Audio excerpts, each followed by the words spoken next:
Welcome back to Pre-Algebra Chapter 1, Chapter 11, Section 1.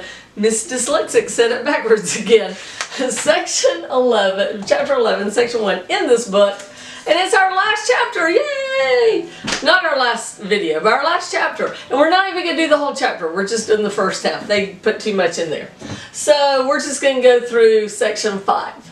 Okay, so this is something that is traditionally part of pre-algebra, and it is learning about graphs. Bar graphs, circle graphs, line graphs, and today we're going to learn about stem and leaf plots and histograms, which is really just a fancy math word for bar graphs. Okay, so here I have some data. It could be from science, it could be from a survey, but I'm going to organize it in a special way called a stem and leaf plot.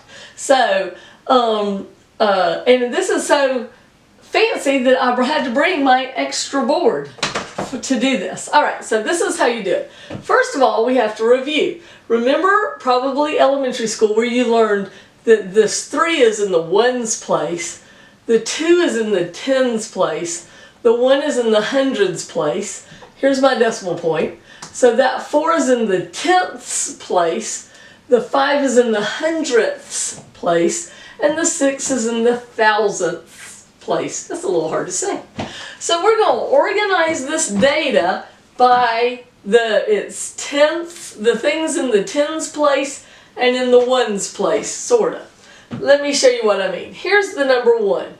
What does the number 1 have in the tens place? Nothing. So in the tens place, 1 has 0. In the ones place, it has a 1. Let's do the next one. It's 14. In the tens place, it has a 1. In the ones place, it has a 4. And we're going to do this to organize all of our data onto that board. Let's do the next one. In the tens place is a 4. In the ones place is a 1. The next one. Tens is the 3. The ones place is a 7. This one is 15. Now, in the tens place is a 1. I don't write that again. It's already here under the stem. I just write the 5 that goes in the ones place. You're thinking, why in the world would I want to do this? I'll show you. Just hang with me. We'll get there. Here's a 3, a 0 in the tens, there's the 3 in the ones. Here's a 20, a 2 in the tens, a 0 in the ones. 14. 1 for the tens, a 4 for the ones. But wait, I already have 14. That's okay. You just write it again. Notice I'm not putting those in numerical order. I'm just writing them down, keeping up with my place with my finger there. 17 is going to be right there. 5 is here. 33 is here. 32, still a 30. 47, 36, and 30. That's all my data. And you're like, okay, why do we do that? And this is why I brought the little board. Is we can take this data and do this. Whoop! More fun with sound effects. And it becomes a bar graph.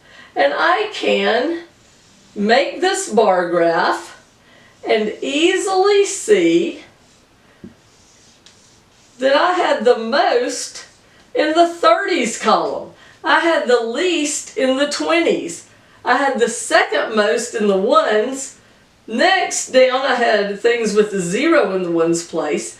And then next to last was in the 4. So it became stem and leaf, doop, histogram.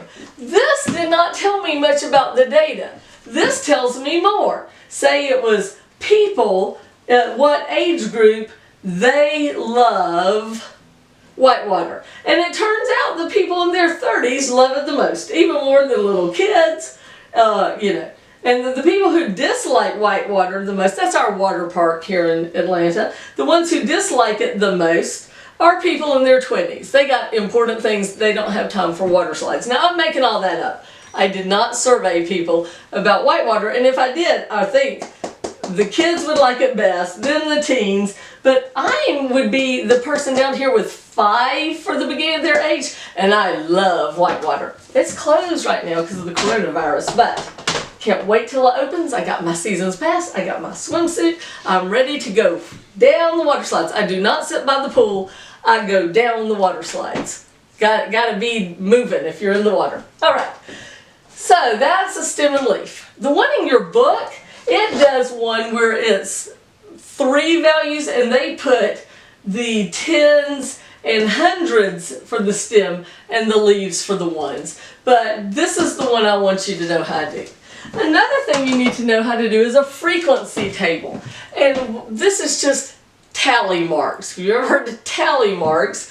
That's what this is. So I would say that I've got 1, 2, 3 that are from 1 to 9, and I would make 3 little lines. I've got 1, 2, 3, 4 that are from 10 to 19, 1, 2, 3, 4. In the 20s, I've got 1. In the 30s, I've got 1, 2, 3, 4, 5.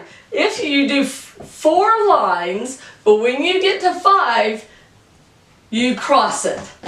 And that way you can count easily in bundles of 5. How do you count by 5s? Like this. 5, 10, 15, 20, 25, 30, 35, 40, 45, 50. That's the 5 hand clap. The 10 is 10, 20, 30, 40, 50. And 25 is 25, 50, 75, $1. Alright, that's how to skip count. Alright, and then 40 to 49 gets 2 tally marks. That is what's called a frequency table. This is easy, isn't it?